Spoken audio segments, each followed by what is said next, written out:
So hello everyone, welcome back to another video. তো আজকে কথা বলবো ধূমকেতু বলে সিনেমাটা, এই সিনেমাটার অ্যাকচুয়ালি প্লট বা অ্যাকচুয়ালি স্টোরি কি হতে চলেছে এই বিষয় নিয়ে আমার কিছু অ্যাজাম্পশন আমি রাখবো, যেগুলো আমার মনে হয় যে একদমই আমি মানে যেগুলো বলবো একদমই প্রপার যে লেগে যাবে বা একদমই সেই ওয়াইজই হবে স্টোরিটা, আমি সেটা বলছি না। বাট কিছু কিছু জিনিস আমার মনে হয় যে এগুলো অবশ্যই শেয়ার করা উচিত বা ডিসকাস করা উচিত, সেগুলো নিয়ে আমি কথা বলবো। তোমরা যদি একমত থাকো তাহলে অবশ্যই কমেন্ট সেকশনে জানাতে পারো।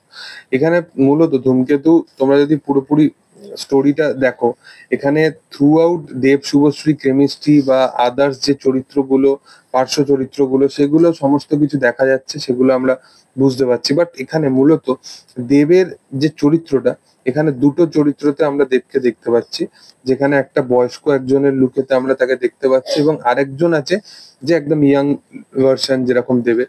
তো কোথাও গিয়ে আমার মনে হচ্ছে যে এই চরিত্রটা কোথাও গিয়ে হয়তো অ্যাজ এ আর্মি বা অ্যাজ এ এক্স আর্মি হিসাবে কোথাও গিয়ে বিলং করতো, এবং সেই চরিত্রটা কোথাও গিয়ে একটা অ্যালিগেশন পাবে টেররিস্টের, এবং টেররিস্টের অ্যালিগেশন পাওয়ার পর তাকে কোথাও গিয়ে ইন্ডিয়া ছাড়ার কথা বলে বা তাকে ইন্ডিয়ার লোকেরাই তাকে মেরে দেওয়ার প্রচেষ্টা করবে, এবং সেইখানে দাঁড়িয়ে সে নিজের যে আইডেন্টি আছে সেটাকে লুকিয়ে রাখার জন্য এরকম একজন বয়স্ক লুকেতে সে ঘোরাফেরা করছে। কারণটা হচ্ছে অনেকে হয়তো ভাবছে যে শুভশ্রীর অপেক্ষা করতে করতে সে বয়স্ক হয়ে গেছে, এরকম নয়। আমার মনে হয় যে শুভশ্রী ক্যারেক্টারটা কোথাও গিয়ে হয়তো মারা যাবে বা এরকম কিছু একটা সামথিং হতে পারে, আলাদা রকম কিছু।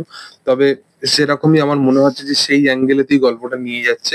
এবং এখানে দেবের যে চরিত্রটা, সে কোথাও গিয়ে একটা তার আইডেন্টি লুকানোর জন্য ওরকম একটা লুক নিয়ে আছে। কারণ রুদ্রনীল রুদ্রনীল সেম এজের মধ্যেতে দুটো দেবের সাথেই তার তুমি দেখতে পাবে রুদ্রনীলকে। বাট দেবের যে এজ এজ গ্যাপটা সেটা অনেকটা বেশি মনে হচ্ছে। তো সেইটা দেখার দরুন আমার মনে হয় যে এখানে মূলত মেকার্সরাও কিছুটা হিন্ট দিয়ে রাখছে যে এখানে অ্যাকচুয়ালি কিন্তু দেবের যে লুকটা সেটা কিন্তু সে কিন্তু করে রেখেছে, এবং সেটা বোঝা যাচ্ছে।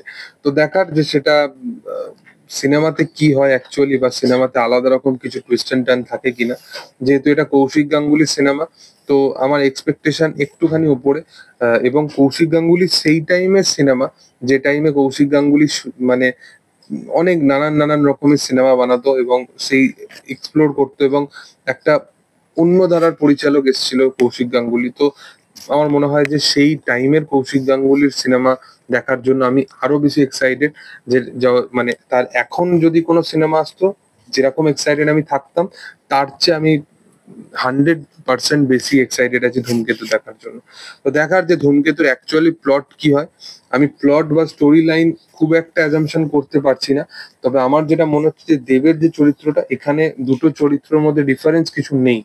এখানে মনে হয় যে একটা চরিত্র আর একটার কিন্তু আমার মনে হয় যে সেই লুকটা তার আইডেন্টি লুকানোর জন্য নিয়ে আছে, এরকম কিছু একটা হতে পারে সিনেমাটার মধ্যে।